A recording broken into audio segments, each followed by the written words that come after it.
Willie D Live. It's Willie D, y'all, back with another episode of information and instructions to help you navigate through this wild, crazy, beautiful world. In the studio, Diamond ATL. Can I say that? Right. You still cool with ATL? I love it. I know you represent it hard. I do. What is it about ATL that's so dear to your heart and make you represent it so hard? You know, I'm born and raised Atlanta, Georgia. It's not a lot of people that are from Atlanta. Like being from Atlanta, I've been able to see how much it has evolved. You know, from the culture, from the food, the music, the movies, you know, the people. I love how we had that Southern hospitality. You know what I'm saying? Like most of the time when you run into somebody from Atlanta, they're not from Atlanta. But the way we invite everyone in as if they're our own, you know what I'm Right. saying? A lot of times you go to different cities and they gatekeep, you know what I'm saying? We do too, don't get me wrong. But another thing I love about Atlanta is like you can really have an idea. I could say, hey, I want to start a sock line. And as long as I do what I need to do to see it through, I'm gonna be successful with, you know, selling a sock line. I don't know if it's, you know, the soil being sacred from my ancestors back in slavery. I don't know what it is, but it's just something about Atlanta. Yeah. There's something about you, with your grind, your hustle. Like you got an unbelievable hustle. Like you remind me of the type of person that you see an opportunity with everything. Like you can see the opportunity in it. Like, like, look, I need a product, man. That's a product. I'm gonna endorse that. If it's something you believe in, you'll rock with it. Like, where did that sense of entrepreneurship come from? I would say both my mother and my father. My mom, I tease about it when she here now. I tease about it because I remember her and her girlfriend, they would back up to the liquor store when we was kids and they would sell pantyhose. Okay. And she would have them labeled A, B, C, D. I don't know if it's just based off of size and color to match different skin tones for different women. And my father, you know, he wore many hats, was in the Army, was in the Marines, and was a police officer and just did so much and was always grinding. I'm the type of person that I'm thankful for my accomplishments, but I still get up every day like it's my first and my last. Like, okay, yeah, I did it. That's great. But what can we do next? You know, I just love it. I'm not never complacent for whatever I've accomplished. And when you say your father, you speaking biological father? My biological Yeah. father I he thought passed away. Yeah. Yeah. When you were very young, right? He passed away in 2023. It's been 2 years now. Okay. Yeah. Right. Okay. Yeah. And what was an accident? Like, Well, when I was young, which I think you're referring to, he got hit by a drunk driver on the way to work. okay. Back then he was a police officer. And I think him and my stepmother was in a cutlass. Back in the day, you could put a car seat in the middle, you know, in the cutlass, the driver and the passenger. And a drunk driver was going to hit my stepmother. And he made an impact and turned the car where the drunk driver's bumper hit his left eye. His eye fell out, his nose fell out. And he started an organization called Foundation de Mayana to help families that are victimized by drunk drivers. We have MAD that helps the victims, but God forbid something happens to any one of us, we still have family members that are affected. So he created a nonprofit, a 501c3 to help families that are victimized by drunk drivers. So that happened then, and he kind of got through that. And me personally, I know people, this is a touchy subject. I tease about it, but it's not really funny. Like a lot of our peers, parents, kind of snuck and went behind our back to get the jab. You know, a lot of our peers were more, I guess, woke about um, certain little red flags with this COVID. I'm sorry, with the jab or whatever the case. And the scare tactic, whether our parents, and I'm not just speaking about myself, it's my friends as well, either they had underlying condition or they were afraid of maybe losing their job or afraid of their age. And I really, truly believe he had already had underlying conditions that once he got the jab 4 times, it kind of just created other issues. And what time? He did 4. Yeah. He did 4. I don't think I've ever heard of anybody going 4 times for the jab.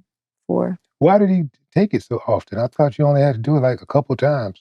I think most people, the most they've gotten was 3. But lupus runs in our family, and he had to get a kidney transplant years ago. So I think it was a scare tactic, and he was just like, I want to be here, I want to live. And he started having complications, started taking blood thinners, and then just certain things. I forgot what it was called that initially got him into the hospital, but he was in there for about 7 weeks. Like, I was literally there, me and my siblings, when he took his last breath. So that was very, very traumatic, you know what I'm saying, to me. I'm a daddy's girl, to experience, but a lot of me and the things that we're talking about, he instilled in me. I feel like a lot of that I got from him. What did he say when you was making your music and you was using the B word and all that kind of stuff? How did he receive that? He was cool with it. He was more so into me kind of stepping into the reggaeton, or kind of using, because we're Hispanic. He's Puerto Puerto Rican. Rican, right? My mother is as well. So he always pressed the issue. Like, even as a kid, I would call him Poppy. And I'd be like, Poppy, can I call you Poppy when we're at home? But when I'm around my friends, can I call you Daddy? He was like, hell no, I'm your Poppy. You gonna call me Poppy. So I kind of wish that I would have kind of tapped into it sooner, as far as just like the support in the Hispanic community and that being a part of me. But my mom, on the other hand, she went with it. She went with the potty mouth rapping, the cussing, Right. and so forth. So How did you ever win her over? I think I won her over because she told me that as long as I can treat it like I'm clocking in and clocking out, like if I'm sitting down, like you and I, and I'm All right, talking, Mom. All right, Mom. Okay. very intelligent, and showing that, there's another side to me and I have more to offer, or just who I am as a person outside of just the type of music and the profanity. Bingo. That's what I got from you. Really? Yeah, that's what I got from you. Like, I was checking you out, and I was like, she ain't no just regular old hood chick, man. And we She's used to smart. do shows together. You Yeah. remember? I really don't. I don't remember. You don't remember back? This was, well, I don't want to tell my age, but this was early on. Now you should celebrate your age. Okay. Really, I know women, that's a taboo thing, but I used to hear people say stuff like that, like when I was coming up, and at the same time, they told me I wouldn't live to see 18. What? I mean, I gave them plenty of reasons, but I used to pinch myself all the way up until I turned 30. Wow. Every morning I'd wake up on my birthday. I'd wake up and I go, literally pinch myself. Yeah. Wow. And once I got to 30, I figured like I could run it, because typically for young Black males, we from the hood, we have a trouble getting to that 30 mark. And if we can get there, usually we got all of the wild stuff out of our system. We're more settled down. We have more responsibilities and things like that. And, we become more responsible, And so, so that was my mark. Like, if I get to 30, I got them, But I also didn't realize it wasn't necessarily the number 30. It was more my attitude. Because I could have, yeah, exactly. Because I could have changed that mentality, changed my mentality, changed the kind of places that I went to, the people I was around. And I could have done that at 15, well, not necessarily 15, because I was living with my mother in the hood. Okay. But by the time I was grown, 18 years old, when I moved out, the choice was mine. Yeah. And the choice was yours around 15, when you decided that you wanted to be in a rap group called Crime. Yeah. You stepped into this game as a teenager, but you grew up in the spotlight. Yeah. This is crazy to me. Like, you grew up in the spotlight. Like, how hard was it trying to balance your, being so young and, being so young with this newfound fame that you Mhm. had, and the responsibility that came with that? No, it was a lot. The HBCU colleges is a big thing or whatever the case. And like all my sisters before me was, from high school straight out the gate, whether it was in the band, drill team, whatever the case. And I had initially made drill team, which was a big deal. And I think it was like a pre-battle of the bands type situation where I was supposed to perform with the rest of my team, but that just so happened was the same day as the Knuck Book video. So at that age, that was something that really showed me that this industry was going to be about a lot of sacrifices. And if I would have never not went to do the Battle of the Bands and never showed up on a set for Knuck Book, then I probably wouldn't be sitting here in front of you, you know? So having friends, growing up, dealing with fame at such a young age, you got uh friends that you grew up with. Now it's like they're fanned out. Teachers that was, you know, teaching you, now they're fanned out, pulling you out of class, asking for pictures and so forth.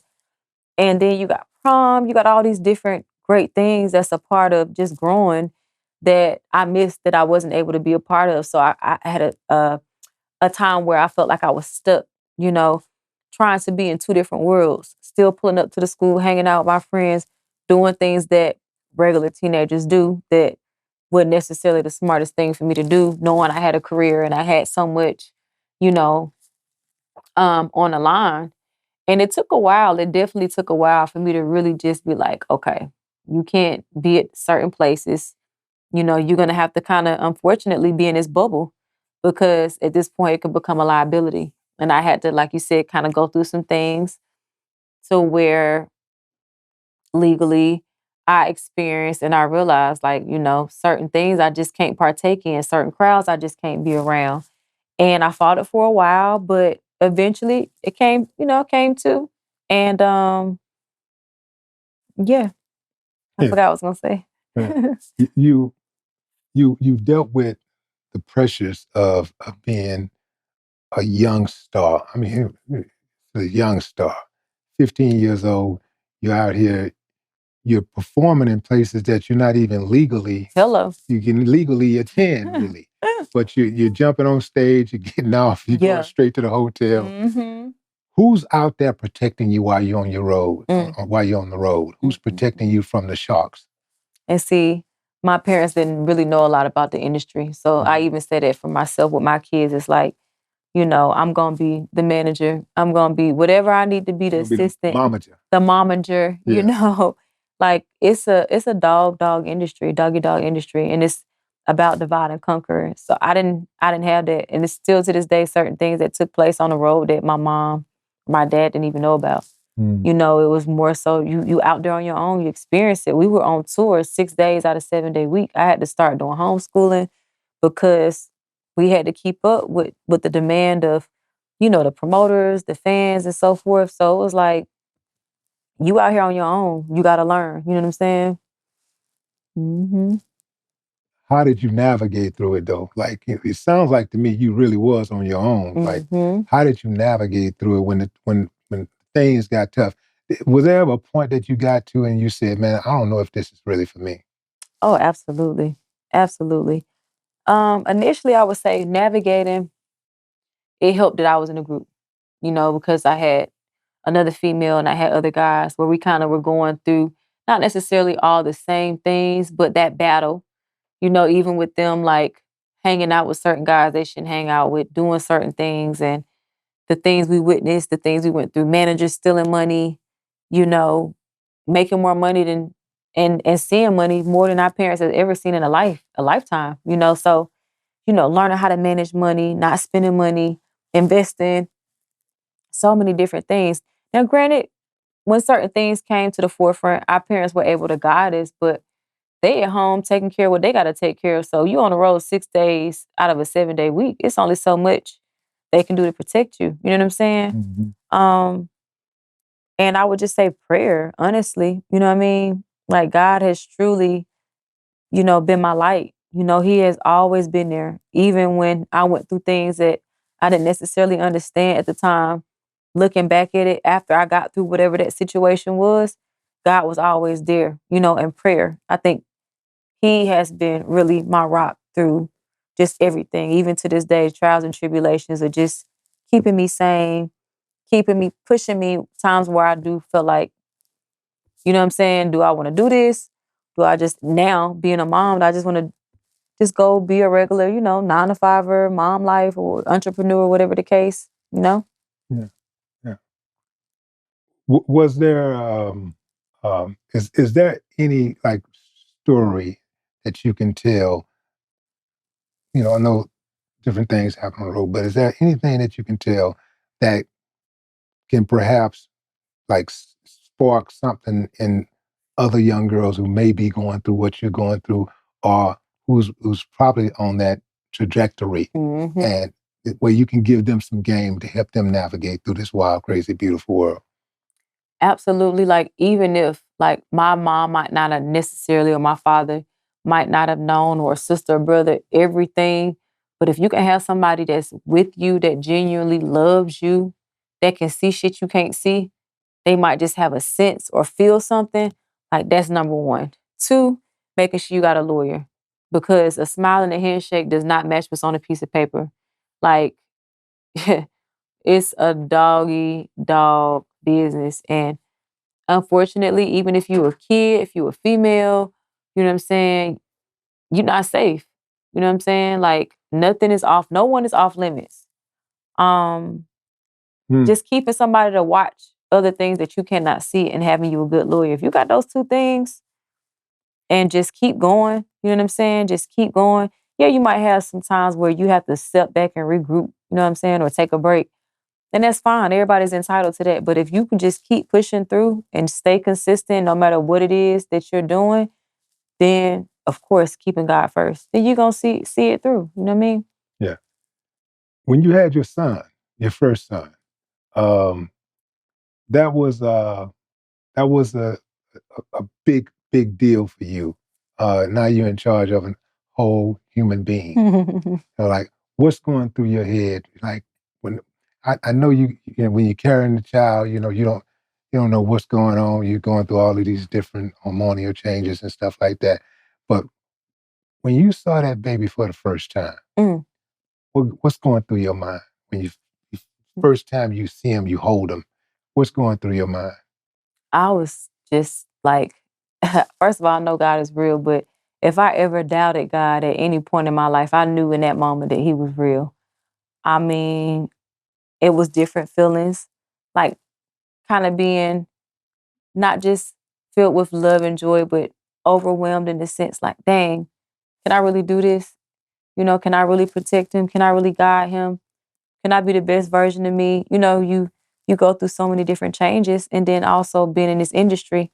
When I was pregnant, it was that transition of, I come from an era where you couldn't have a boyfriend, you couldn't get pregnant, all those things. So if that happened, then your career was over. You know, um, and just really proving that me having a kid was gonna make me better. It wasn't like, oh, it's over for me because I got a kid, because that's the era that I came from. But it was like, no, I'm just gonna be better, and it motivated me to share this life with him. It's like, okay, traveling, meeting great people, trying amazing foods, and whatever this lifestyle has to offer.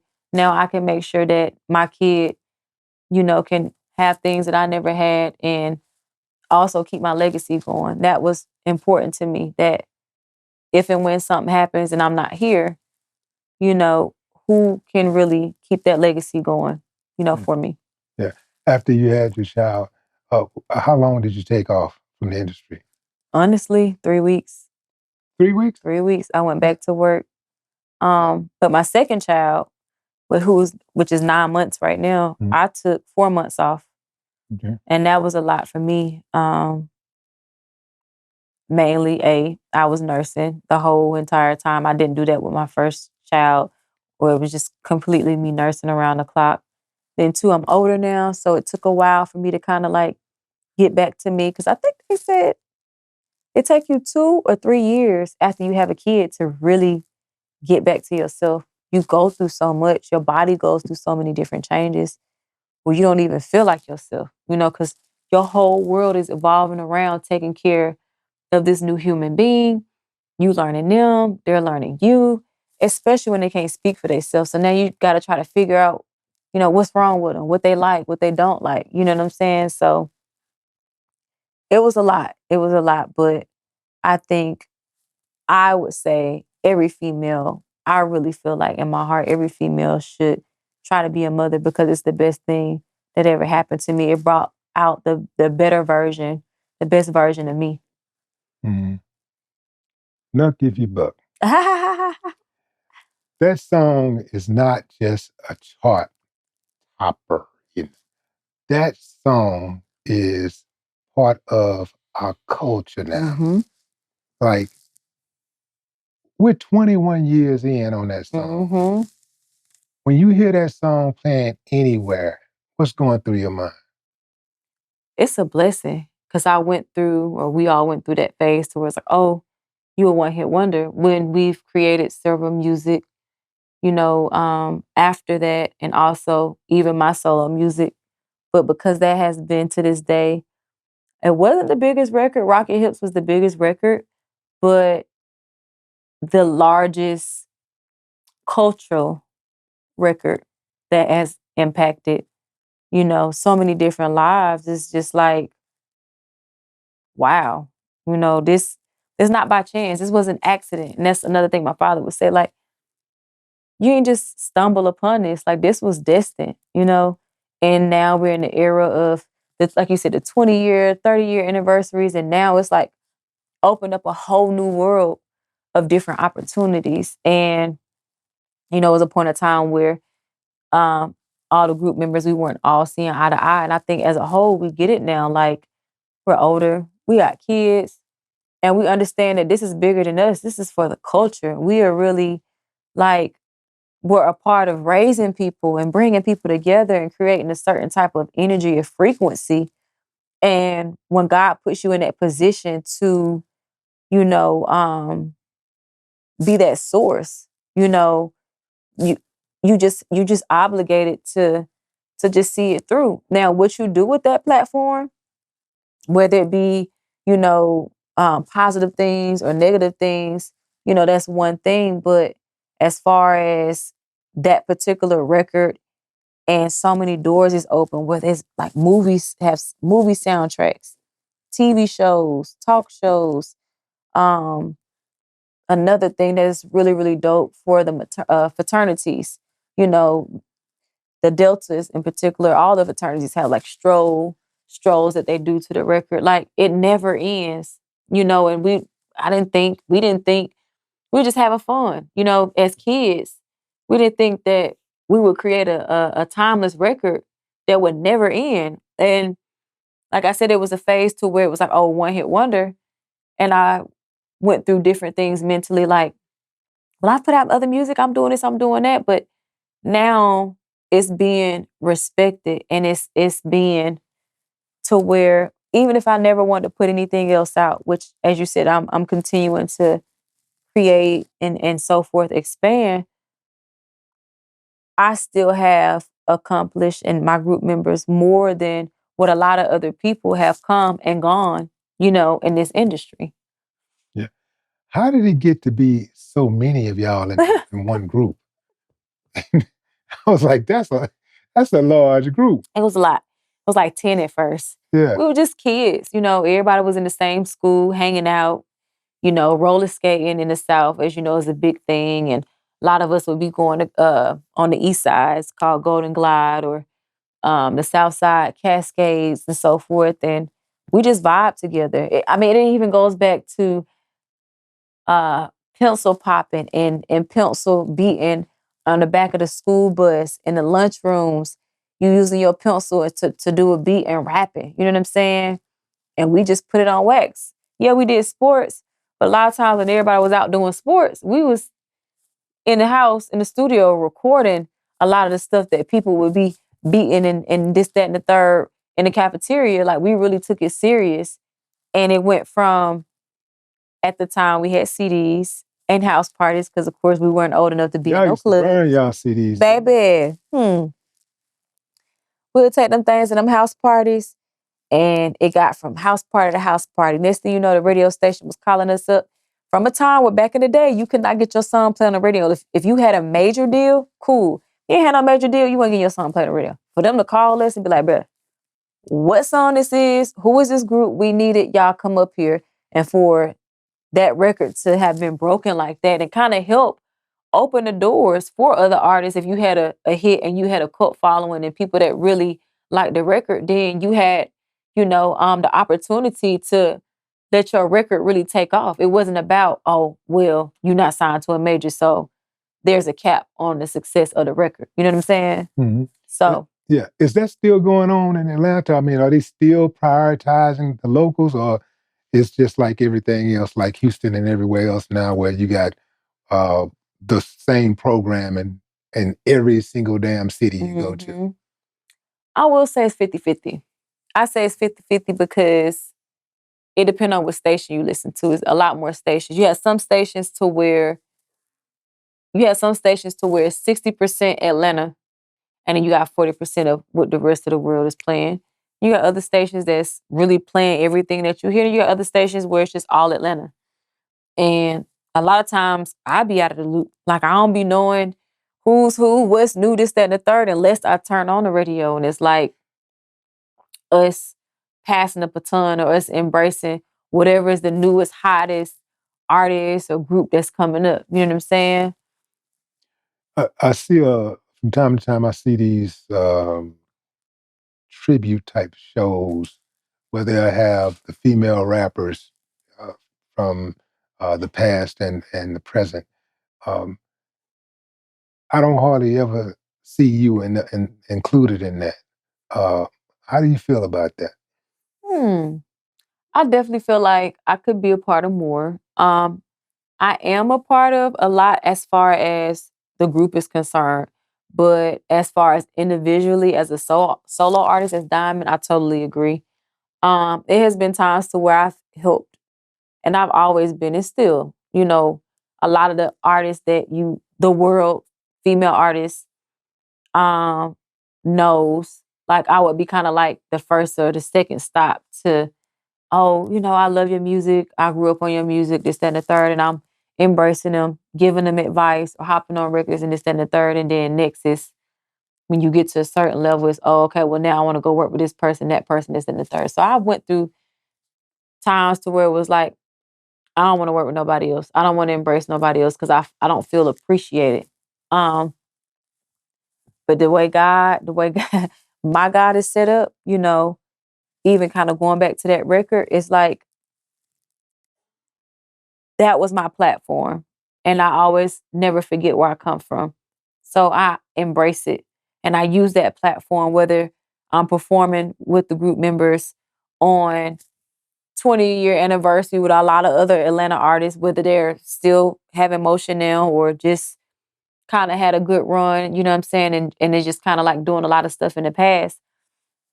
But it motivate me to be like, okay, I'm gonna still, like, cause I still can run with the new girls. You know what I'm saying? I still look youthful. I still work out. I still take, you know what I'm saying, care of myself. So in a sense, it's like I'm that bridge between the Queen Latifahs, the Eves, the Brats, all my mentors, that raised me, but also now I'm able to pour into or bring up the new female rappers, the up and coming rappers that are younger now. You know what I'm saying? Mm-hmm. What was that song you did? You did a song like a remix with Eve and My Chit Bad remix. yeah. It was Eve, Trina, Nikki did the original, and then we were on the remix, but we all shot the video together. Yep, Eve, Trina, and Nikki with Ludacris. What do you think about when people compare you to Nikki in terms of looks? I get that. I get Cardi. And I never heard anybody compare you, but I'm looking at you and I'm like, y'all could be sisters. Yep, I've heard that. I don't know. I think she's Trinidadian. Yeah. I think Cardi is Dominican. I think, and I'm Hispanic as well. So maybe that could be some type of similarity. They're not ugly, so I don't look at it as an insult. I embrace it or whatever the case, and they doing their thing in their own right, and I think it's cool. Yeah.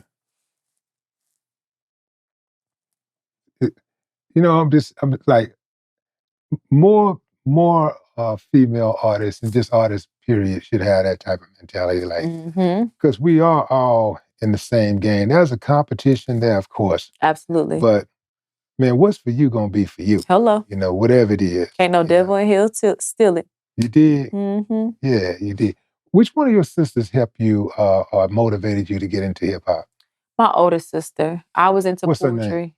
Her real name? Yeah. Sharika. Sharika. Shouts out to Sharika. Hey, shout out sis. Yeah. Shout out big sis. Yeah. Yep, Sharika.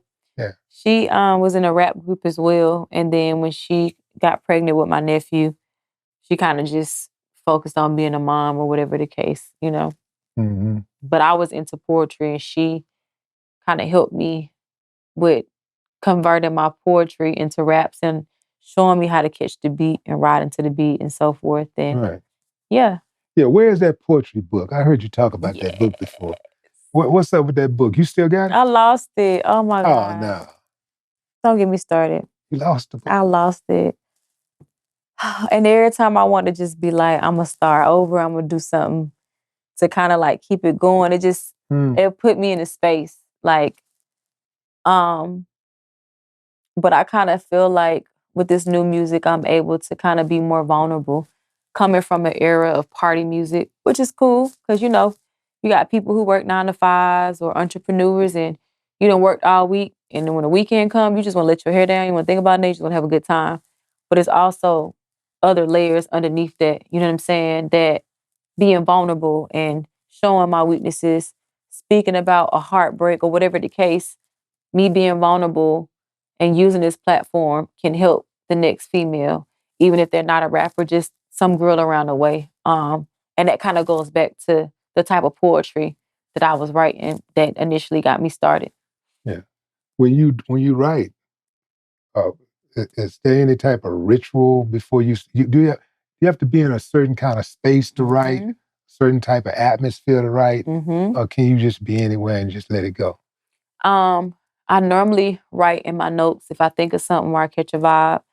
The first thing I do is I come up with a melody. I vibe with, even when I listen to music, I listen to the melody first. After I listen to the melody, then I go back again and I listen to the words. So I don't know. And melody could even be just on hardcore rap, the cadence of it. I kind of map that out first of what I want the melody or my cadence to be. And then either go back in my notes for some things that I jotted down or kind of just write within that melody or that cadence of that particular record. Okay. At the time I was working with Houston. It was either a Houston or a Dallas producer. Mm-hmm. And I was managed by Dallas or Houston management. I can't remember. No, Dallas and Houston does not like to be. They're like, we different. This is Dallas and this is Houston. This is Houston. That's Dallas. Right. You're from Houston, right? Yeah. It's kind of like New Jersey and New York. What's up, my 45 brothers? Okay, so let me ask you a question then. So why is Houston better than Dallas? It's more to do. It's more to do. We're more progressive. We're on the move. We got the greatest nightlife, got the greatest opportunities. You can be right there in the mix.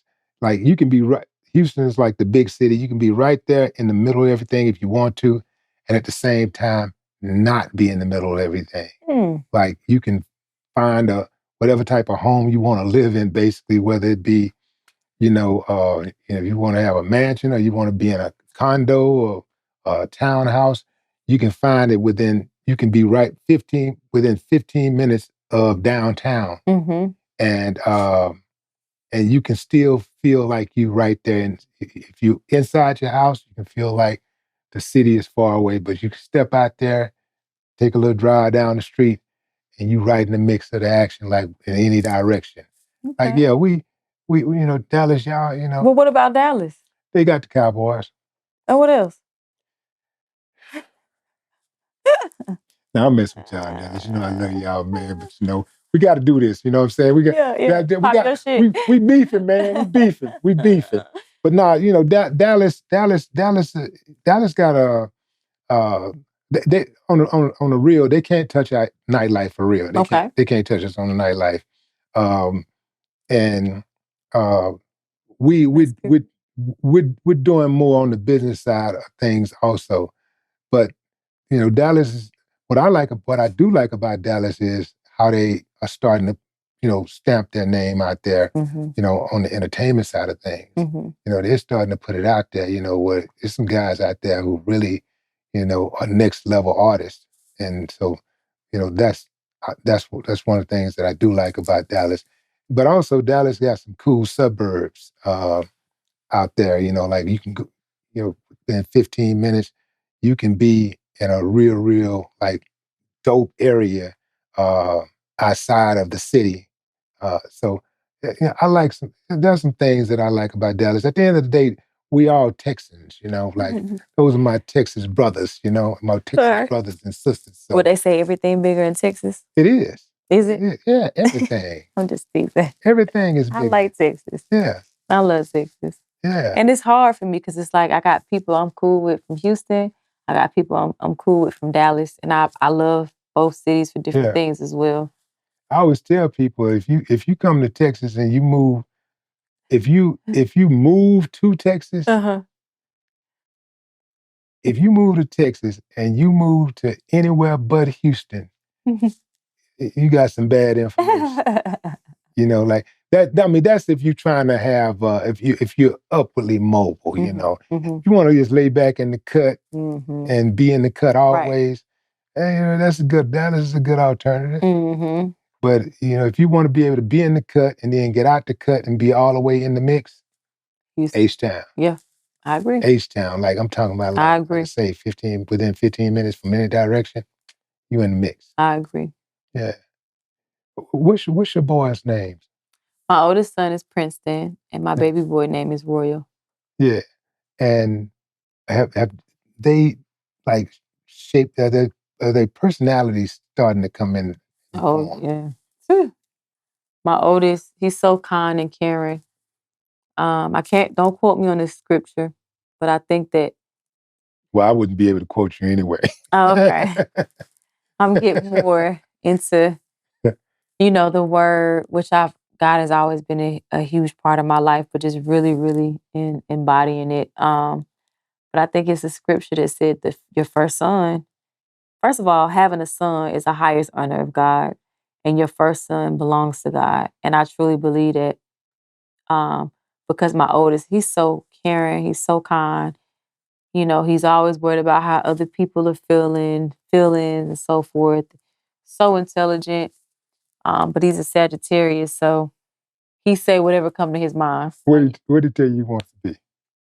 He said he want to be a builder. Can you believe that? A builder? A builder. He loves building things. So far-fetched from, I'm sorry, and a YouTuber. How could I forget? Oh, okay. A YouTuber. Hey, being a YouTuber ain't bad these days, like there's some of these YouTubers out here making more money like Ryan. than doctors. Talk about it. Yeah. What's his name? Ethan Gamer. And shoot, Mr. Beast. He put me on Mr. Beast. I be hooked. Yeah. We have our days we binge watch Mr. Beast. I'm like, yep. I'm gonna get you some practice, but mommy gonna be right there because still same industry, divide and conquer. Whatever it is that you want to do, if I don't know about it, I'm gonna educate myself and I'm right there. And we'll learn along the way. Yeah. Period. And what's Lil Man is what, 9? He's 9 months. He so loving and caring, just like my oldest son, but how he loving and caring at 9 months? Huh? How's he loving and caring at 9 months? He grown. These new babies, he grown. It's scary. Very loving but also demanding. Like he be falling out like a toddler. I'm like, bro, you only 9 months. You falling out like you got dang a toddler. But I'm still learning him. He's still learning me. But I can tell he's gonna be a bit more.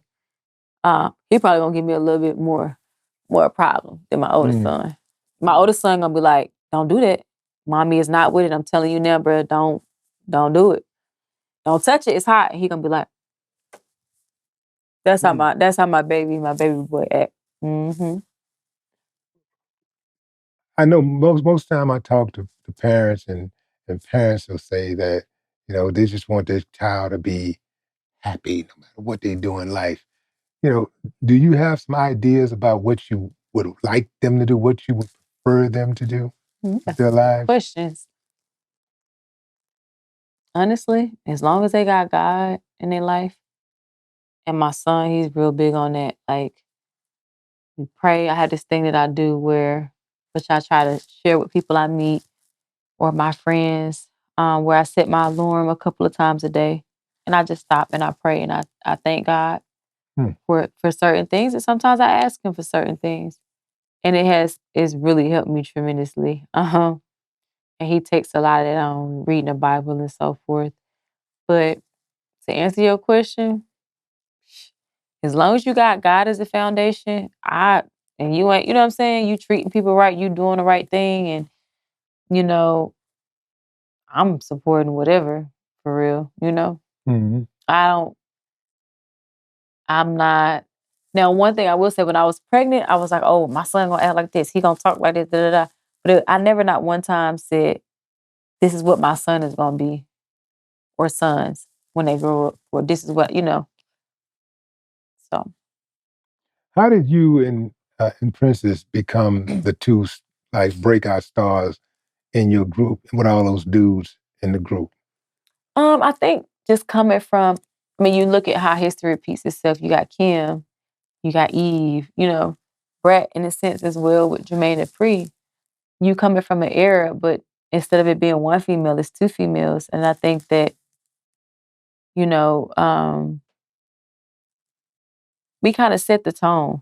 You know what I'm saying? I think just kind of letting it be known that girls can get with guys too, but look good while doing it. You know what I'm saying? You don't necessarily have to be such a tomboy. You still can be feminine, but still kind of can get with the guys too, or be on the grind, put in the work as a guy would, and so forth. Mhm. Are y'all cool again? Yeah, we I know cool y'all. again. I know y'all sisters forever. Y'all join at the hips. I don't know. Care Yeah, what we had y'all a going phase, through. Yeah, but that's how it be when your family. y'all good again. Yep, we good. Yeah. Hmm. I mean, do y'all hang out? We don't hang out. So at some point it will get, I think, to that, but I think we kind of was just taking baby steps, just coming from a place to where it was no communication. And at one point it was a fallout. Like I said, industry, you got this person in her ear, this person in my ear, and so forth. We young, you know. And like I said, we realized at the end of the day, it's not about you. It's not about me. What we got is bigger than us. It's for the culture. It's for the young and up and coming generation to be inspired, to learn from, and so forth. And I think that's something that has strengthened our bond because we get it. You know what I'm saying? Like, we older, we got kids. So, like you said, when you in your teens and your 20s, you thinking totally different from how you would in your 30s and up, you know? Was the fallout something trivial or was it something major? Like I always look at relationships like friendships, like every great friendship deserves at least one great fallout. That's true. And if you can survive it, you truly are friends. That's true. I think it was just more so people pitting us against each other. We both had our own individual insecurities. And um if you don't have tough skin, which I don't think we had tough skin at the time to be strong enough to deal with the divide and conquer or the comparisons and stuff like that, then it's like, dang, you know what I'm saying? So Who divided y'all? Like a manager or somebody like that? Somebody with some juice? I'm trying to think. I can't even think. What was the initial? the manager, is he a friend? The old manager definitely had something to do with it, for sure. Dang, that's a good one. I don't know. But the good thing is that, y'all came here full circle Mm-hmm. and got it back. Let's talk about the Diamond Glow skincare. Okay.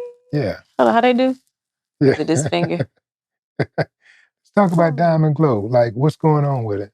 Well, Diamond Glow Skin is in revamping stage right now. Honestly, after I lost my father, things kind of just went downhill. Like, I didn't want to work. You know what I'm saying? Like, I didn't have that drive, you know. But the love that I have, which is my other baby for my business, is what has kept me going. Like, the fact that I'm in the industry and I have had to wear so much makeup over the years, and just like any other female, whether it be them working for a makeup company or they just like wearing makeup or whatever the case, like, it really helped.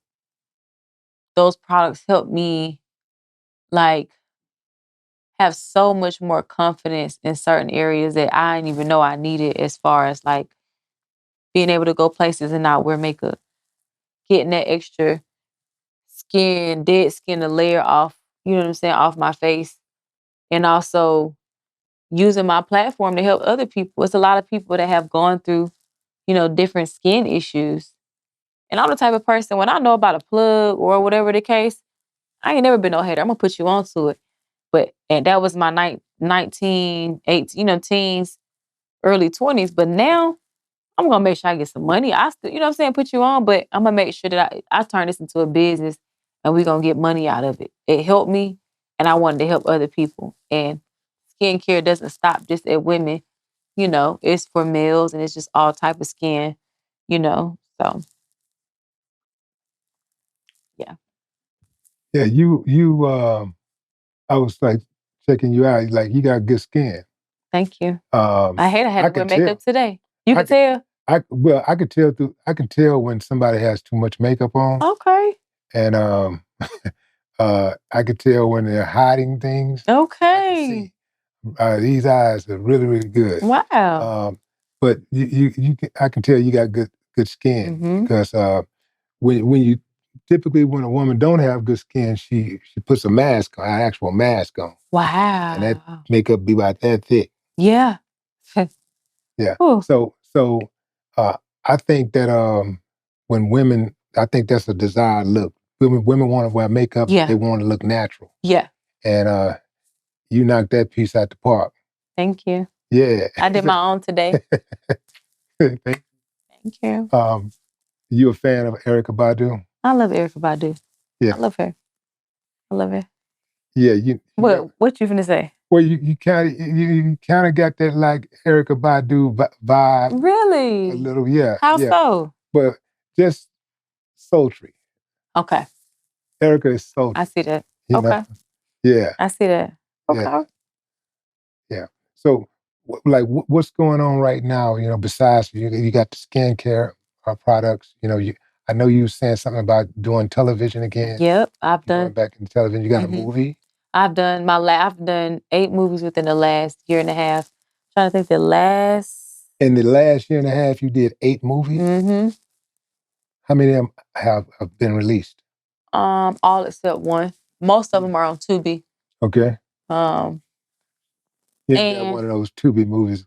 It's not one of those movies where you shoot the person and then they go. It's not one. That joint. It's not one. It's not one of the one with the delayed action and stuff, is it? The lips don't match. No. Mm-mm.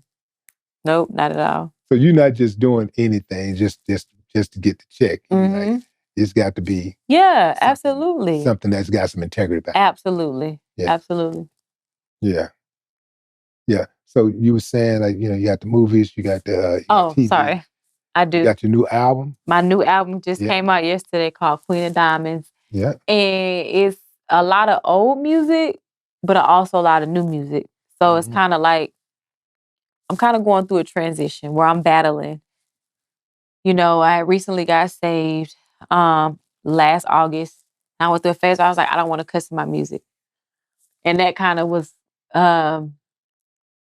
weighing a toll on me because I, for so long, was using profanity to express myself or whatever the case. Um, but it still pushed me to be more creative because it's like, instead of me trying to say the B word or whatever the case in a sentence, I could, you know what I'm saying? Like, it's layers. We're gonna go back to that because You're growing. You're growing. You're growing. I love it. I feel You're bad. struggling. You're struggling with Cause like even now, it's yeah. like the Yeah. music that's out now is dope. It's old and new, Yeah. but it's like when I listen to it, I'm mad because I'm You're like, thinking. I'm cussing. And I have friends that have mentored me, and they're like, you have to give yourself some grace. People see the transition. They see where you're trying to go. Cause I'm like, I need to use my platform to bring more people closer to God or bring awareness or let people, you know what I'm saying? And I'm still in here cussing. So I'm working on that. So I'm gonna get back to you on that because it's been a battle. It's been a battle. What's happening to you is what happens to artists who grow. Hmm. It happened to me. Like I'm not saying I'm not gonna make any music without cussing, but I do know that I became like acutely aware of the influence of my words. Because I used to have the attitude like, hey man, I'm responsible for what I say, not how you interpret it. Mm-hmm. And and obviously, yeah, if I'm calling this person this word, that's what I'm talking about. I'm not talking about everybody. Got to explain yourself and all that kind of stuff. And at one point, you know, I would. So I got this song called "Bald Head Hoes," right? Uh-oh. This shit took me out. I was not expecting you to say that. So I stopped singing this song. This is the most. Well, because you saw some bald-headed hoes in the crowd? Nah, no, no, no, no. So anytime Ghetto Boys would perform, you know, the biggest our biggest song is Mind Playing Tricks, but Mm-hmm. the next biggest song is Bald Head Hoes, and like they want to hear Bald Head Hoes. But I stopped doing it because I became a little bit more like socially Mm-hmm. aware. Mm-hmm. And so I stopped doing it. And then so one day, we're backstage, getting Mm-hmm. off the bus. We're getting ready to get off the bus, and these two girls come running over by the bus, and they're knocking on it and say, "Hey, well, where Willie D? Where Willie D?" So I open the door, and she say, "I know you're gonna sing Bald Head Hoes," and she took her wig. No, she She said, didn't. "I know you're gonna sing Bald Head Hoes." And I was like, and I turned to the DJ. I said, "Put it back on the list." I hadn't sung it in about 2 years. I said, Wow. "Put it back on the playlist," because I realized that these songs are no longer mine. They belong to the fans who bought them. That's who these songs belong to. Mm-hmm. And so I'm not gonna not sing the songs for the people, you know, who uh, who supported Yep. and and who purchased these songs and who basically financed my lifestyle, that put me in the position that I'm in the first place. These songs are theirs. They bought the songs. They because they wanted and they came to this show because they want to hear these songs. They want to sing along or whatever. Yeah. So I realized this music is for them. Mm-hmm. So, but that's for them. And whatever I'm doing over here outside of that stage is for me, you know? And so, but I like what you're doing. You're struggling with some of the stuff that you did early on Yep. where you know that's probably not spiritually aligned with where you are today. Yep. Right. Yep. And so you're struggling with that. And I like it because I struggle with that also. Okay. But that just means that you're growing. Okay. And that's why I don't trip too hard on some of the stuff that I hear from the youngsters, because I know they're going to grow and who they are today is not going to be who they are in 10, 20 years. Yeah. So you good, you straight, No, you you straight. wise too. Like it's a Straight. vibe. Yeah, you Yeah. you got some good questions and stuff sometimes I haven't even thought about or Yeah. even shared with Right. nobody. Right. Well, I appreciate you coming on the show and sharing. Thank you for having me. And today I was supposed to have been here earlier, but I was performing with the group at the WNBA game in Las Vegas. Right. And And of that was course, fun. it was fun. It was fun. And yeah, I heard you got a great reception. Yeah, I was saying, remember we was talking earlier, like, it's hard, you know, well, it's a lot easier now, but West Coast, they're a tough crowd. Houston, a tough crowd too. But I think the West Coast and I think Houston and the West Coast are similar in the fact that we'll give you a shot, but you're gonna have to bring it. I remember one time I performed and I said this shit was packed. And everybody was just standing there looking at me, and that shit was like, Where? bruh, what was that at? That can be no Compound. That's because Compound is. What city? This is Houston. Yeah. Where I was performing, and they were just staring at me, and I was just like so awkward. Like I'm And used what you to. do? What you do? I kept performing. You know, I tried to engage as much as possible. Have somebody come on stage, or, you know what I'm saying? Good move. Good move. You brought Yeah. somebody on stage that could rap. Yep. Yeah. Sure did. That's how you do it. That's how you do it. Yep. You got to be able to make adjustments like Terrence Crawford. You got like Terrence Crawford. You know, you got to be able to make those adjustments when that crowd is not. Wait, who? You talking about Terrence Crawford, the fighter, Terrence Bud Crawford, who fought yesterday. I thought that was Vegas. Oh, okay. Carl Crawford is. You thinking about the baseball player that that used to be with Megan? Yeah. Okay. Megan. Yeah. Yeah, you're right. I really I was late to the party and did my research. He did his big one yesterday. Yeah. Yeah. Yeah. He did. He took care of his business. Yeah. But you take care of business. You took care of your business, and you continue to take care of your business, and you know, I still see big and better things coming on the horizon for you because you're knowledgeable, you got the drive, you're purposeful. You know what I'm saying? So I think you're gonna be straight. You're good. Thank you. Yeah. Thanks for coming on the show. Thank you for having me. I'm ladies and gentlemen, Diamond ATL. No more talk. Oh, well, I was gonna say my album, the name of it, but it's okay. Okay, no, go ahead. I'm sorry. Go ahead. I know it's fake. But the album that's out that came out yesterday is called Queen of Diamonds. Yeah. So everybody that's tapped in, make sure y'all go download it. Queen of Diamonds. No more talk. Yeah, that's it. Thank you.